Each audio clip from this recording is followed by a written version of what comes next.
Welcome to beat the street. आज हम यहाँ पे बात करने वाले हैं IEX के बारे में, इंडियन एनर्जी एक्सचेंज, जो कि एक एनर्जी ट्रेडिंग का यहाँ पे प्लेटफॉर्म है।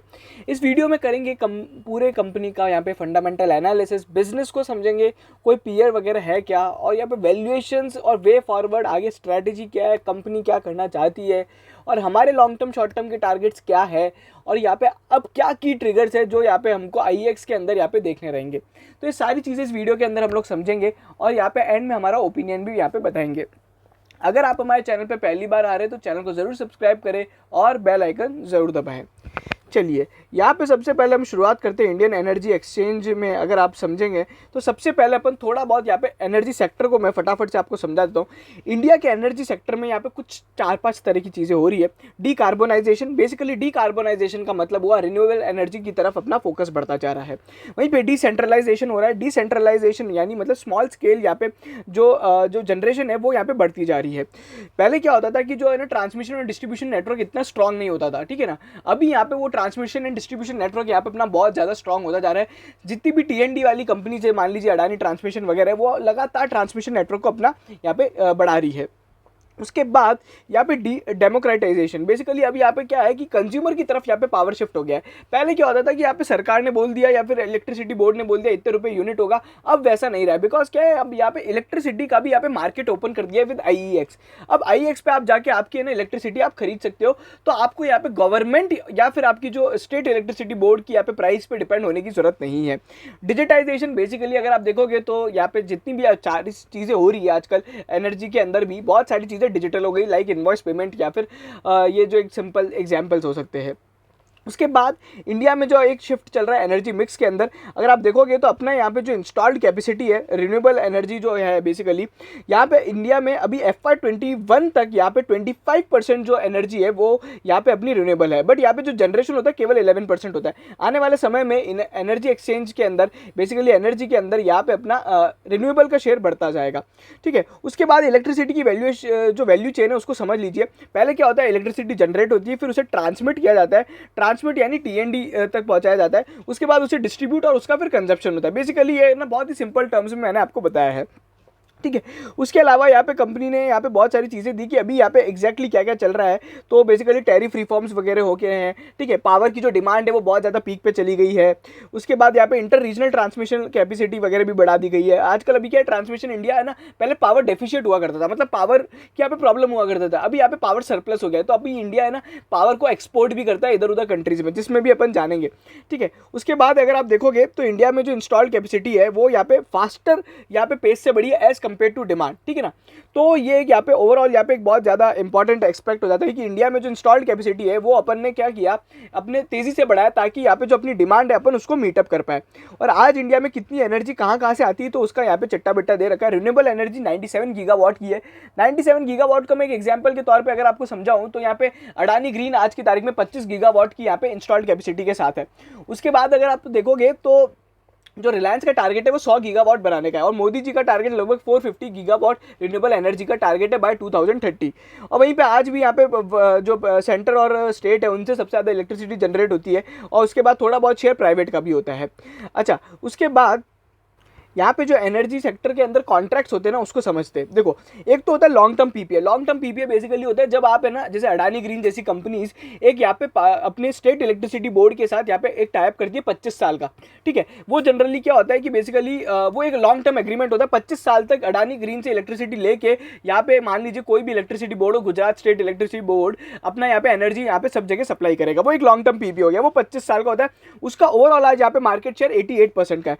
उसके बाद एक बायलेटरल एग्रीमेंट्स होते हैं। Bilateral agreements and banking transactions का मतलब ये हो गया कि जनरली लेस देन 1 ईयर के ट्रांजैक्शन किए जाते हैं। मान लीजिए कि गुजरात स्टेट इलेक्ट्रिसिटी बोर्ड में अडानी ग्रीन से वो लेता था, अडानी ग्रीन का कुछ प्लांट यहाँ पे नहीं चल रहा है, तो उनको लग रहा है कि यार अभी टाइम लग जाएगा उसको सही होने में, तो 1 साल तक के लिए वो एक कोई और पावर प्रोड्यूसर के साथ यहाँ पे अपना एग्रीमेंट कर लेते हैं। फिर एक्सचेंजेस होता है, ये रियल टाइम बेसिस का होता है। रियल टाइम बेसिस का मतलब यहाँ पे हुआ अगले, मतलब आपको जिस घंटे चाहिए या फिर अगले 11 दिनों में चाहिए उस टाइम पीरियड के लिए होता है। मतलब इसका जो टाइम पीरियड होता है 11 दिन से लेके मिनिमम मैक्सिमम जो 11 दिन का होता है कॉन्ट्रैक्ट, और मिनिमम यहाँ पे आप 1 घंटे के लिए भी कर सकते हो, मतलब आपको अगर 1 घंटे के लिए इलेक्ट्रिसिटी चाहिए तो आप आईईएक्स से ले सकते हो, वो सारी तरह की चीज़ें होती है। फिर उसके बाद यहाँ पे जो डेविएशन सेटलमेंट एंड शेड्यूल इंटरचार्ज वगैरह होते हैं, that is different thing. But basically ये होता है एक्सचेंजेस जो काम करता है वो अपना शॉर्ट टर्म के अंदर करता है, और अभी भी शॉर्ट टर्म जो ओवरऑल यहाँ पे यूनिट्स है उसका बहुत कम प्रतिशत ही शॉर्ट टर्म होता है। वहीं पर अगर आप देखोगे तो बेसिकली यहाँ पे जो कंपनी ने बताया कि एक्सचेंजेस की जो यूनिट्स है उसके अंदर 41% की ग्रोथ है, मतलब ये वाला जो एक्सचेंज वाला जो यूनिट का सेगमेंट है, कॉन्ट्रैक्ट्स है, इसके अंदर 41% की ग्रोथ है। वहीं पे बायलेटरल के अंदर जो हुआ है वो 25% यहाँ पे अब कम हो गया है। देखिए बायलेटरल अब है ना, अब आउटडेटेड चला गया है। देखिए अब यहाँ पे अगर स्टेट इलेक्ट्रिसिटी बोर्ड को अगर कॉन्ट्रैक्ट करना है तो वो 1 साल का ना करके वो सीधा आईएक्स से यहाँ पे खरीद सकता है, ठीक है ना। तो वो सारी चीज़ें हो रही है। उसके बाद यहाँ पे फ्लेक्सिबल प्रोक्योरमेंट वगैरह हो रहा है जो कंपनी ने बताया है। अभी अगर आप देखोगे इंडिया के अंदर अभी भी पेनिट्रेशन जो है पावर का वो बहुत बहुत कम है। आज भी इंडिया में अगर अपन देखें तो पावर जो बेसिकली पावर मार्केट्स है ओवरऑल यहाँ पे इंडिया में अभी केवल 6% है एज कम्पेयर टू अदर जो यहाँ पे डेवलप्ड कंट्रीज है 30 to 80%। सो यहाँ पे पावर पेनिट्रेशन से यहाँ पे अपना अंडर पेनिट्रेशन से अपने को बहुत ज़्यादा यहाँ पे अपॉर्चुनिटी है कि यहाँ पे इंडिया में अगर पावर कंजम्पशन और बढ़ा, ठीक है, और अगर अपन ने 100% इलेक्ट्रिफिकेशन यहाँ पे अभी अचीव कर लिया, मतलब गाँव में बहुत सारे गाँव में आज भी इलेक्ट्रिसिटी नहीं है, तो उस कारण यहाँ पे ओवरऑल यहाँ पे इस कंपनी को यहाँ पे फायदा होगा। अच्छा, उसके बाद यहाँ पे जो शॉर्ट टर्म का जो मार्केट शेयर है वो लगातार यहाँ पे बढ़ता आ रहा है, जो कि यहाँ पे कंपनी ने बताया कि यहाँ पे एसटी और यहाँ पे ओवरऑल यहाँ पे कंजप्शन वगैरह मैंने आपको बताया कि शॉर्ट टर्म की जो डिमांड है वो लगातार यहाँ पे बढ़ती आ रही है। अभी यहाँ पे जो शॉर्ट टर्म का जो मार्केट शेयर है अगर आप देखोगे तो एक्सचेंज और शॉर्ट टर्म वाला जो मार्केट शेयर है वो यहाँ पे लगभग 54% बैठता है, ठीक है। मतलब बेसिकली मैं आपको समझाऊं, शॉर्ट टर्म के अंदर जो शॉर्ट टर्म में अपन ने देखा ना, ये वाले जो शॉर्ट टर्म के 3-4 तरीके थे उसमें से एक्सचेंजेस का सबसे ज़्यादा जो है बेसिकली वो शेयर सबसे ज़्यादा एक्सचेंजेस का हो गया है। तो 54% यहाँ पे जो शॉर्ट टर्म के कॉन्ट्रैक्ट्स होते हैं वो एक्सचेंज बेस्ड होते हैं। और उसके बाद अपना जो एनर्जी कंजप्शन है इंडिया के अंदर वो यहाँ पे बेसिकली यहाँ पे पर कैपिटा जो है वो यहाँ पे अभी 1/3 है ग्लोबल एवरेज का, ठीक है। और इकोनॉमिक एक्टिविटीज़ तो बेसिकली एक्सेलरेट हो ही रही है, आप सभी को पता ही है, rapid urbanisation, consumer demand growth वगैरह हो गई है। अब बात कर लेते हैं कंपनी के बारे में, ये तो हो गया अपना ओवरऑल पावर सेक्टर, ठीक है। अच्छा, इंडियन एनर्जी एक्सचेंज काम क्या करती है, बेसिकली ये एक है ना ट्रेडिंग प्लेटफॉर्म है। अब यहाँ पे ट्रेडिंग प्लेटफॉर्म और इस बिजनेस के अंदर मोड क्या है और क्या एंट्री बैरियर है। एंट्री बैरियर ये है कि एक तो ये रेगुलेटेड है, ठीक है, CERC central electricity regulatory commission जो कि यहाँ पे अपना बेसिकली रेगुलेटर है वो करता है। अब यहाँ पे मोड क्या है और यहाँ पे एंट्री बैरियर कोई और क्यों नहीं आ सकता। अगर आप मान लीजिए, एक बहुत सिंपल एग्जांपल लेता हूँ मैं, आप जब सब्जी खरीदने जाते हो, अगर आप आपकी कॉलोनी में खरीदोगे तो आपको भाव ताव यहाँ पे ऊपर नीचे होगा, ठीक है। वहीं पे तो आप यहाँ पे जब सब्जी अगर आप मार्केट से खरीदोगे जहाँ पे वेंडर्स भी ज़्यादा है और कंज्यूमर्स भी ज़्यादा है तो आपको यहाँ पे भाव अच्छा मिलेगा। चलिए, ये तो हो गया आपके खरीदने की बात। अगर आपको कुछ बेचना है, मान लीजिए जब भी अपन अपने घर में यहाँ पे कोई भंगार वगैरह बेचते हैं, तो अगर आप अपने यहाँ पे जो रोड पे जो वेंडर्स घूमते हैं, स्क्रैप वेंडर्स, उनको अगर बेचोगे तो आपको भाव कम मिलेगा। वहीं पर अगर आप यहाँ पे होलसेलर को जाके बेचोगे तो आपको भाव ज़्यादा मिलेगा। कुल मिला के मैं क्या बताना चाह रहा हूँ कि अगर आप मार्केट में जाते हो, मेन मार्केट पे जाते हो, तो आपको बाइंग और सेलिंग प्राइस हमेशा ज़्यादा मिलेगी और मतलब आपको बेनिफिशियल मिलेगी, ज़्यादा नहीं, बेसिकली आपको बेनिफिशियल रहेगा। अब आईएक्स के साथ भी यही प्रॉब्लम है। मतलब प्रॉब्लम क्या है, यही एडवांटेज है। आईएक्स के अंदर क्या हो रहा है कि बायर्स भी सबसे ज़्यादा वहीं पे और सेलर्स भी सबसे ज़्यादा यहीं पे। इसके अलावा अगर अपन बात करें कि कोई और एनर्जी एक्सचेंज प्लेटफॉर्म है क्या, तो power exchange of India limited करके है, बट उसके अंदर बायर्स भी कम है, सेलर्स भी कम है। अब मान लीजिए वहाँ पे टाटा पावर एक इलेक्ट्रिसिटी बेच रहा है 5 रुपये में पर यूनिट पे, और वहाँ पे जो बायर है वो 9 रुपये यूनिट के लिए या फिर ऐसा कुछ है, मतलब समझे। तो बेसिकली वहाँ पे जो है ना डिमांड सप्लाई मैच ही नहीं हो पाती है, पावर प्राइस जो होती है वो मैच नहीं हो पाती है। तो जहाँ सबसे ज़्यादा भीड़ होगी ना वहीं पे सबसे ज़्यादा कॉन्ट्रैक्ट्स होंगे। इसलिए अपन ने देखा होगा, अपन यहाँ पे अगर आपको मैं शेयर मार्केट का भी एग्जाम्पल लूँ तो बॉम्बे स्टॉक एक्सचेंज के भी एफएनओ कॉन्ट्रैक्ट्स होते हैं, बट बॉम्बे स्टॉक एक्सचेंज के अंदर सेंसेक्स और इसके अलावा यहाँ पे अपन इतने एफएनओ करते नहीं है। सबसे ज़्यादा एफएनओ जो काम होता है वो एनएससी पे होता है, क्योंकि एनएससी पे ही ट्रेडिंग वॉल्यूम सबसे ज़्यादा होता है, ठीक है। तो बेसिकली ये पावर एक्सचेंज के अंदर अगर आप देखोगे तो आईएक्स का ये मोड होता है। उसके बाद अगर आप देखोगे ये मार्केट लीडर है, अगर आप देखोगे 95% डे अहेड मार्केट इनके, मतलब बेसिकली 95% एक्सचेंज मार्केट इनके पास है। और इलेक्ट्रिसिटी की जो ग्रोथ रही है, वॉल्यूम ग्रोथ है वो 32% की रही है। एवरेज डेली ट्रेड इन लोग ने जो अभी अचीव किया है वो 8000 प्लस मेगावाट की इलेक्ट्रिसिटी यहाँ पे डेली यहाँ पे ट्रेड होती है। वहीं पे हाईएस्ट वॉल्यूम ईयरली वॉल्यूम्स जो रहे हैं वो FY21 के अंदर रहे हैं, जो कि बेसिकली अपना पैंडेमिक वाला ईयर था। 74 बिलियन यूनिट्स यहाँ पे इन लोग ने यहाँ पे ट्रेड हुई है। सो यहाँ पे आपको पता पड़ता है। अब उसके अलावा ये लोग क्या क्या कर रहे हैं, देखिए। अब यहाँ पे क्या है, एक तो बेंचमार्किंग करते हैं प्राइस के लिए, ठीक है, ये एक बेंचमार्क सेट करते हैं। उसके बाद ट्रांसपेरेंट मैकेनिज्म में सब आपको वहीं पे सामने दिखता है, और हाईली लिक्विड है, हाई लिक्विडिटी एक्सचेंज है, जो कि मैंने आपको समझाया। अब यहाँ पे क्या होता है, अब यहाँ पे बताया बेसिकली किस तरीके से पावर सेक्टर को ये लोग फायदा दे रहे हैं, जनरेशन, ट्रांसमिशन, डिस्ट्रीब्यूशन, सभी जगह पे अगर आप देखोगे तो बेसिकली ये अपना फायदा इनको है ना, मतलब पूरे सेक्टर को ये लोग फायदा दे रहे हैं। बाकी इनकी जो वैल्यूज है 24/7 power, competitive price, payment, security, cost savings वगैरह, फ्लेक्सिबिलिटी, प्रोक्योरमेंट वगैरह, वो सब ठीक है होती है। अब यहाँ पे 4400 इंडस्ट्रीज इनसे जुड़ी हुई है, 99% मार्केट शेयर बताया, 55% डिस्ट्रीब्यूशन यूटिलिटीज है, 500 जनरेटर्स इनके साथ जुड़े हुए हैं। उसके बाद अगर आप देखोगे तो यहाँ पे जो ग्रीन और रियल टाइम मार्केट इन लोग ने यहाँ पे जो बिल्ड किया है वो यहाँ पे बहुत ज़्यादा बढ़ जाएगा। अभी इन लोग ने ग्रीन टर्म मार्केट अहेड यहाँ पे GTAM करके लॉन्च किया है, जो कि जहाँ पे आप ग्रीन एनर्जी की यहाँ पे ट्रेडिंग कर सकते हो। अभी उसके पीछे भी अपन बात करेंगे। तो अभी अगर आप देखोगे तो ये कंपनी ने क्या बताया है, ये बेसिकली क्या है, ये ट्रेडर वॉल्यूम है जहाँ पे मतलब अदर प्लेटफॉर्म्स की वॉल्यूम्स है, और IEX की वॉल्यूम्स है जो यहाँ पे बताई गई है। अब यहाँ पे अगर आप देखोगे तो IEX के जो प्राइस है वो हमेशा से है ना, जो बायलेटरल प्राइस है, बायलेटरल प्राइस मतलब एक साल वाले जो कम से वाले कॉन्ट्रैक्ट होते हैं ना, वो ट्रेडर कॉन्ट्रैक्ट्स में आ गए, तो वो हमेशा प्राइस कम रही है और इसलिए हमेशा IEX में है ना अपना यहाँ पे ट्रेडिंग ज़्यादा हुआ है। उसके बाद इनके मार्केट सेगमेंट्स और मार्केट प्रोडक्ट्स की बात करते हैं। डे अहेड मार्केट मतलब आज आप खरीदो तो यहाँ पे नेक्स्ट डे के लिए, आज अगर आप ट्रेड करते हो तो नेक्स्ट डे आपको इलेक्ट्रिसिटी मिल जाएगी, ठीक है। इसके अंदर क्रॉस बॉर्डर ट्रेड्स भी होते हैं। अभी अगर आप देखेंगे क्रॉस बॉर्डर ट्रेड्स मतलब दूसरी कंट्रीज में भी अपन यहाँ पे इलेक्ट्रिसिटी सप्लाई कर सकते हैं। उसके बाद यहाँ पे प्राइस डिस्कवरी और वो सब ठीक है, वो तो होता है, और ये बेसिकली ऑक्शन बेस्ड होता है। टर्म अहेड मार्केट मतलब आप 11 दिन तक के लिए यहाँ पे इलेक्ट्रिसिटी का कॉन्ट्रैक्ट कर सकते हो। रियल टाइम मतलब आज आप कॉन्ट्रैक्ट करोगे, अभी आप खरीदोगे तो आपको अगले 1 घंटे में यहाँ पे इलेक्ट्रिसिटी दे दी जाएगी। ग्रीन टर्म अहेड मार्केट के अंदर बेसिकली क्या क्या होता है, ये सारे वही काम होते हैं, वीकली डेली इसमें होता है, बट इसके अंदर क्या है, केवल रिन्यूएबल एनर्जी की ट्रेडिंग होती है। रिन्यूएबल एनर्जी सर्टिफिकेट्स क्या होते हैं, मान लीजिए अपना कोल इंडिया है, कोल इंडिया यहाँ पे बहुत ज़्यादा कोल प्रोड्यूस करता है तो उसके साथ पोल्यूशन होता है। बट मान लीजिए अगर आप मान लीजिए अपन NGT, नेशनल ग्रीन ट्रिब्यूनल ने उन पे एक वो लगा रखा है कि भैया आपको इतनी % इलेक्ट्रिसिटी तो आपको ना रिन्यूएबल एनर्जी से करनी है, ठीक है। तो बेसिकली क्या होता है, बहुत सारी आज इंडस्ट्रीज पे अगर आप देखोगे, जैसे कि मोस्टली केमिकल इंडस्ट्रीज, इन पे बहुत ज़्यादा प्रेशर है कि आप यहाँ पे पॉल्यूशन कम करो और रिन्यूएबल एनर्जी यूज़ करो, ठीक है। वैसे ही स्टील और यहाँ पे कोल सेक्टर में भी है।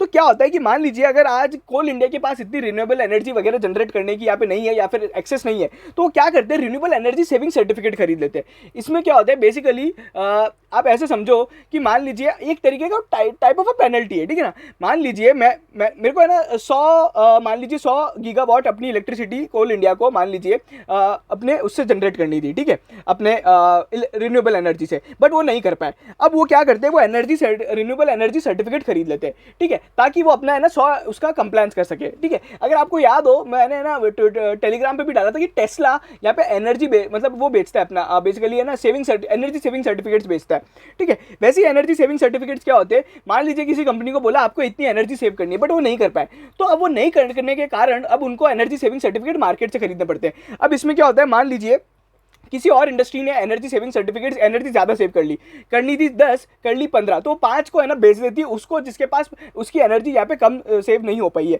वैसे ही ग्रीन एनर्जी में होता है, जिसने ज़्यादा प्रोड्यूस कर ली वो अपने अगले वाले को बेच देगा। तो ये इस तरह की भी ट्रेडिंग होती है और इसके अंदर बेसिकली ये एक ही प्लेटफॉर्म है जहाँ पे आप ये सब काम कर सकते हो। बाकी आप स्टेट इलेक्ट्रिसिटी बोर्ड या अदर कोई यहाँ पे प्लेटफॉर्म नहीं है जहाँ पे आप एनर्जी सर्टिफिकेट्स और एनर्जी सेविंग सर्टिफिकेट की यहाँ पे डीलिंग कर सको, ठीक है। और इसकी जो डिमांड है ना इन दोनों प्रोडक्ट्स की बहुत ज़्यादा बढ़ने वाली है। अच्छा, उसके बाद यहाँ पे कंपनी ने प्रोडक्ट वाइज यहाँ पे की स्टैटिस्टिक्स बताया। मार्केट शेयर जो आप देखोगे तो सभी में लगभग यहाँ पे 99% प्लस मार्केट शेयर है। जैसे कि मैंने बताया REC के अंदर इनके पास 76 मार्केट शेयर है और स्टेट इलेक्ट्रिसिटी बोर्ड कितने हैं यहाँ पे, तो आप यहाँ पे देख सकते हो 29 स्टेट्स यहाँ पे इनके साथ जुड़ी हुई हैं। जनरेटर्स कितने हैं, पावर वाले कितने हैं, एवरेज डेली वॉल्यूम कितना है, वो सारा डिटेल्स है। बेसिकली देखिए, अब ये कंपनी ही एक इकलौती पावर एक्सचेंज है, अगर अपन PXIL को छोड़ दे तो अपना ऑब्वियसली बात है सब इन्हीं के साथ डील करेंगे। अब ये तरह तरह के बेसिकली यहाँ पे कंपनी ने बताया ये फिगर्स की यहाँ पे प्राइस कितनी रही है, पार्टिसिपेशन कितने रहा है। अच्छा, पार्टिसिपेशन में बात करें तो रियल टाइम मार्केट के अंदर आंध्र प्रदेश, तेलंगाना, राजस्थान और यहाँ पे JNK महाराष्ट्र टॉप 5 बायर्स है। फिर वहीं पे कुछ यहाँ पे स्टेट्स के नाम है जो टॉप 5 सेलर्स है। अगर अपन इनके यहाँ पे ग्रीन टर्म अहेड मार्केट की बात करें तो वेदांता, CSC, HP बिहार और यहाँ पे DNH Karnataka, Telangana, Chaudhary power, Adani solar करके जो कंपनी जो यहाँ पे इनके टॉप 5 बायर्स और सेलर्स के अंदर आती है, ठीक है। उसके बाद यहाँ पे टेक्नोलॉजी क्या है, बेसिकली एक तो कस्टमर सेंट्रिक है, ठीक है ना। तरह तरह के इनके डिजिटल एक्सपीरियंस वगैरह हैं। बेसिकली इनने क्या किया है, पावर एक्सचेंज और पूरे पावर सेक्टर को ही यहाँ पे डिजिटाइज कर दिया है एंड इट मेक्स द मतलब है ना पूरे सिस्टम को इन लोग ने काफ़ी कंज्यूमर बेसिकली वो बना दिया, अपना कंज्यूमर फ्रेंडली बना दिया, ठीक है। फिर ये एफिशिएंट है और स्टेट ऑफ द आर्ट वगैरह, तो वो सब ठीक है। एंड दे आर वेरी और है ना ये लोग है ना डेटा एनालिटिक्स पे भी बहुत ज़्यादा काम करते हैं। तो ये लोग है ना डेटा एनालिटिक्स को यूज़ करके अपनी डिमांड को भी यहाँ पे ओवरऑल यहाँ पे फोरकास्ट करते हैं और और इसको अदर तरीके का भी यूज़ किया जाता है। फिर यहाँ पे कंपनी ने एक और स्ट्रेटजी बताई, सिंपल स्ट्रेटजी जो इन्हें बताया है, तो उसके बारे में बताया कि वो सब वही की वही चीज़ें, नैरेटिव डिस्क्रिप्शन है, I don't go into this, ठीक है। अच्छा, अब हम बात करते हैं Q1 FY22 और वो सारे जो रिजल्ट्स है उनके। अच्छा, इनके यहाँ पे पैसा कहाँ से आता है, रेवेन्यू कहाँ का सोर्स क्या क्या है। एक तो ट्रांजेक्शन फीस, आपने जब ट्रेड किया तो ट्रांजेक्शन फीस लगेगी, ठीक है ना। आप कमीशन पे करते हो ना NSE BSE को, ब्रोकर फीस, वही एक तरीके का काम हो गया। एडमिशन एंड एनुअल फीस, जो अपना डीमैट के एनुअल चार्जेस वगैरह लगते हैं, तो वो होता है। फिर कुछ अदर इनकम होती है, बेसिकली यहाँ पे इन लोग के कुछ इन्वेस्टमेंट्स वगैरह होंगे, अदर इन्वेस्टमेंट, अदर सर्विसेज वगैरह होगा, ठीक है, तो वो सारे काम करती है। कंसोलिडेटेड अगर आप देखेंगे तो Q1 के जो रिजल्ट्स थे, अगर आप इसको पूछो, मेरे से पूछते हो, तो यहाँ पे YoY और Q-on-Q बेसिस पे भी यहाँ पे रिजल्ट्स अच्छे रहे हैं। EBITDA, टोटल रेवेन्यू, पैट सभी में यहाँ पे ग्रोथ देखने को मिली है। उसके बाद अगर आप देखते हैं FY21 की ग्रोथ को, तो FY21 के अंदर भी बहुत खतरनाक ग्रोथ थी, ठीक है। उसके बाद अब यहाँ पे कोविड-19 के कारण इनका कुछ ज़्यादा इंपैक्ट नहीं आया, बेसिकली वॉल्यूम्स थोड़े बहुत यहाँ पे वीक रहे थे, बट यहाँ पे वो ओवरऑल यहाँ पे वॉल्यूम्स यहाँ पे सही रहे हैं। अगर आप देखेंगे तो यहाँ पे 24/7 आवर्स अनइंटरप्टेड पावर इन लोग ने दी थी। और यहाँ पे जो बेसिकली इन लोग ने क्या किया था, कोविड-19 के अंदर बहुत सारे कॉस्टली PPAs थे। अच्छा, मैं आपको समझा देता हूँ, मान लीजिए कि कंपनी है, केमिकल बनाती है, वो लॉकडाउन के अंदर अब काम नहीं कर पा रही है, अब उसको पावर तो चाहिए ही चाहिए। देखिए, थोड़ा बिल्कुल अगर अपन इलेक्ट्रिसिटी कनेक्शन काट देंगे तो अपना काम नहीं हो सकता। तो वो लोग क्या कर रहे थे कि उन लोग ने IEX पे जाके बिड किया है, क्योंकि IEX पे उस टाइम पावर है ना बहुत कम भाव पे मिल रही थी, क्योंकि सामने पावर प्रोड्यूसर को भी है ना कोई डिमांड नहीं मिल रही थी। तो उस बेसिकली है ना अपॉर्चुनिटी को भी इन लोग ने टैप किया था। उसके बाद यहाँ पे क्या क्या बताया गया है, तो यहाँ पे डिस्कॉम्स को यार इन लोग ने ना बहुत ज़्यादा सेविंग्स दी है, जिसके यहाँ पे कंपनी ने दो यहाँ पे बेसिकली बताया कि महाराष्ट्र पावर और आंध्र प्रदेश के अंदर बेसिकली डिस्कॉम्स ने कैसे अपना यहाँ पे अपनी सेविंग्स करी है। डिस्कॉम बेसिकली अपना जो जहाँ से ये लोग खरीदते हैं ना इलेक्ट्रिसिटी, वो अब यहाँ पे पावर प्रोड्यूसर से ना खरीद के बेसिकली अपने इनके एक्सचेंज पे आगे खरीद रहे हैं। बेसिकली लॉन्ग टर्म PPAs को छोड़ के अपना यहाँ पे जो रियल टाइम वाला मार्केट है ना उसके अंदर यहाँ पे ट्रेड कर रहे हैं। वे फॉरवर्ड क्या स्ट्रेटेजी रहेगी इनकी, बेसिकली स्ट्रेटेजी का मतलब कुछ भी नहीं है ज़्यादा, तो इन लोग का कुछ नहीं है, ये लोग पार्टनरशिप करते रहते हैं लगातार बड़ी बड़ी कंपनी से, ठीक है। उसके बाद यहाँ पे प्रोडक्ट्स और यहाँ पे अपने जो सिस्टम्स हैं उनको और यहाँ पे ओवरऑल यहाँ पे इंक्रीज मतलब अच्छा बनाने का इनका टारगेट है। मैं उसके ज़्यादा डिटेल में जाके कोई मतलब नहीं है, बेसिकली बहुत ज़्यादा टेक्नोलॉजी और यहाँ पे पावर सेक्टर टाइप्स का हो जाएगा, तो वो सब चीज़ें हैं।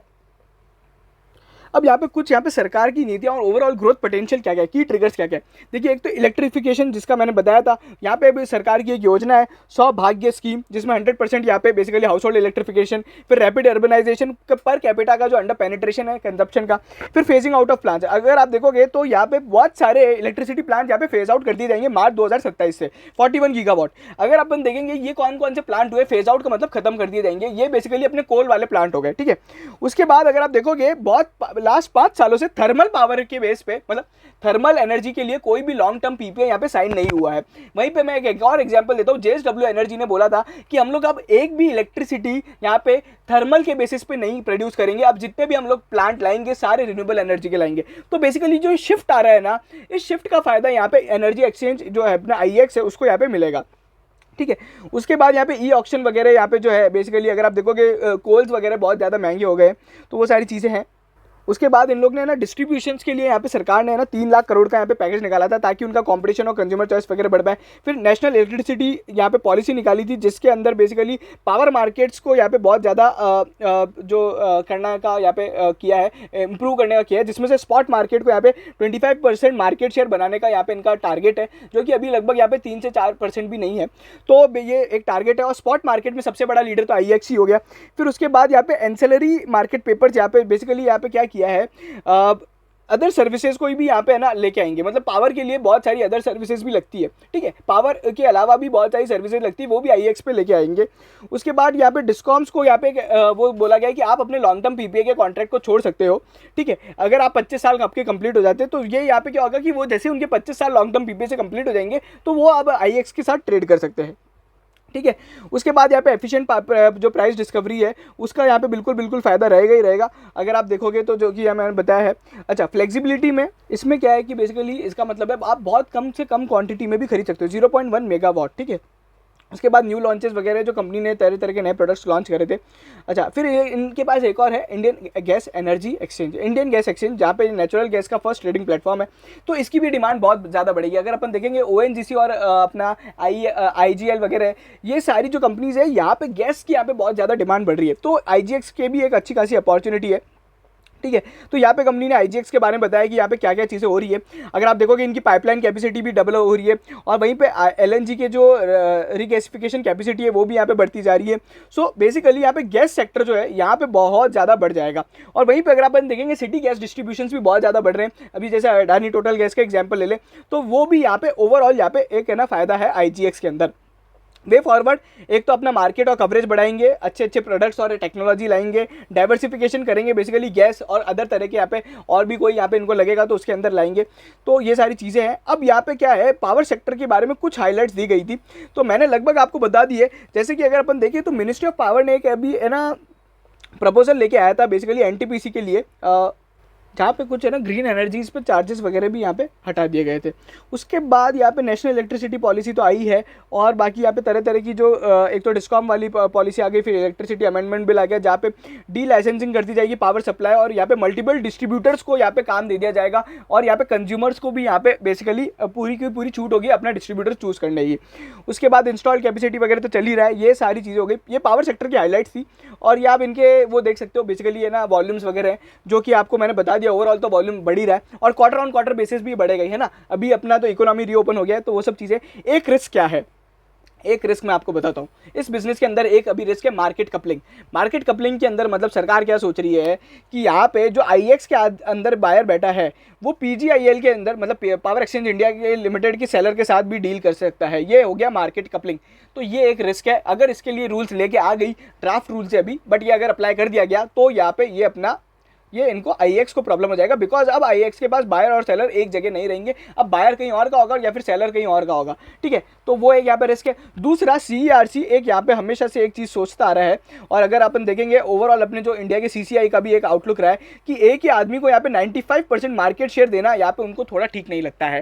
ठीक है, तो ये सारी चीज़ें हो रही है। तो यहाँ पे अगर सरकार ने सोचा है कि अगर इनको यहाँ पे इनका जो बेसिकली कॉम्पिटिटिवनेस को बढ़ाने के लिए अगर अपन energy exchange other energy exchange को अगर ये लोग मतलब वो करते हैं तो यहाँ पे इंडियन एनर्जी एक्सचेंज के लिए प्रॉब्लम हो सकती है। मतलब अगर कंपटीशन को लेके कोई भी सवाल उठते हैं तो। अच्छा, पी रेशियो इसका 52 का, आरओसी आरओई लगभग 40-50% है। वहीं पे अगर अपन देखिए ओपीएम जो है वो 84% है। पीजी रेशियो 1 से ज़्यादा है, मतलब आपकी प्राइस बहुत तेज़ी से बढ़ रही है, अर्निंग्स कम तेज़ी से बढ़ रही है। डेब्ट टू इक्विटी 0.02 है। प्राइस टू बुक रेशियो यहाँ पे अगर आप देखोगे 23 का है। EV to EBITDA ratio 37। कुल मिला के अगर आप मुझसे पूछते हो तो ये काफ़ी वैल्यूड स्टॉक है। और अगर अपन इसका यहाँ पे पी रेशियो की हिस्ट्री देखें तो लगभग यहाँ पे अभी ये बहुत टाइम से मार्च मतलब अगर अपन देखें जनवरी से पहले ये जो ट्रेड होता था 36-38 के पी पे ट्रेड होता था और अब से ये लगभग है ना जो पी का इसका रेशो है वो लगभग 50 के आसपास चला गया है।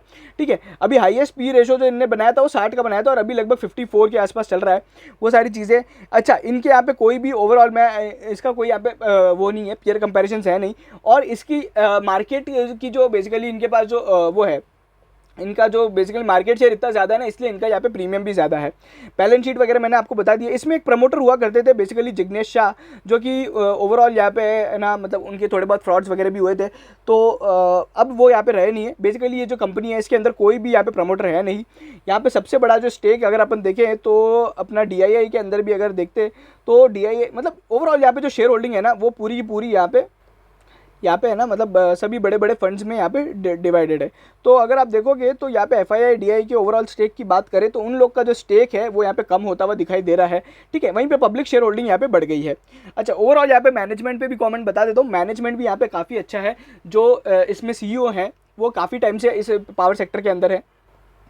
चलिए, अभी यहाँ पे जो ये स्टॉक है अगर अपन बात करें अभी टेक्निकल्स वगैरह और ओपिनियन की तो लगातार मतलब 30-50 दिन से अभी जो 30 डेज से लास्ट थोड़ा बहुत बेयरिश जोन में चल रहा है। इसका जो रेजिस्टेंस है सबसे इंपॉर्टेंट 465 का है जो कि लगभग इनकी 52 वीक हाई के आसपास है। सपोर्ट जो अगर आप पूछते हैं तो 384 का सपोर्ट है। उसके बाद जो अगर एक और जो सपोर्ट है वो अपना हो गया है सपोर्ट 338 का। अभी यहाँ पे क्या करना चाहिए, देखिए यहाँ पे अभी कोई स्विंग ट्रेडिंग का तो यहाँ पे ऑप्शन बनता नहीं है। ठीक है, तो अपने को अगर यहाँ पे लॉन्ग टर्म के लिए वापस से बाय करना है तो मेरी जो बाइंग रेंज रहेगी मैं आपको बता देता हूँ 350 से 380 के बीच में अपन इसे बाय करेंगे। ठीक है। और अगर किसी को भी यहाँ पे स्टैगर्ड बाइंग स्टार्ट करनी है तो मैं आपको बता दूँ 400 के अंदर जब भी आता है, मतलब 390 वाली जो रेंज आती है, तब आप यहाँ पे बाय करना स्टार्ट कर दीजिए। मैं हमेशा बोलता हूँ किसी भी स्टॉक में अगर आपको एंटर करना है तो आप यहाँ पे छोटी छोटी क्वांटिटी हर भाव पे खरीदते जाइए। मेरा टारगेट क्या है, टारगेट मैं यहाँ पे इसे देखता हूँ, पहला जो मेरा टारगेट रहेगा वो 500 रुपये का रहेगा, ठीक है। उसके बाद जो मेरा टारगेट रहेगा वो 600 और 750 रुपये तक के टारगेट्स रहेंगे। 500 रुपये मेरा एक जो दिवाली तक मतलब 2-3 महीने का टारगेट है, और वहीं पे 600 750 जो टारगेट है वो बेसिकली लॉन्ग टर्म के लिए। अगर आपको वीडियो पसंद आया हो तो प्लीज़ चैनल को सब्सक्राइब करें और बेल आइकन जरूर दबाएं, और प्लीज़ प्लीज़ प्लीज़ ये वीडियो शेयर करें सभी IEX के शेयर होल्डर्स के साथ। Thank you so much.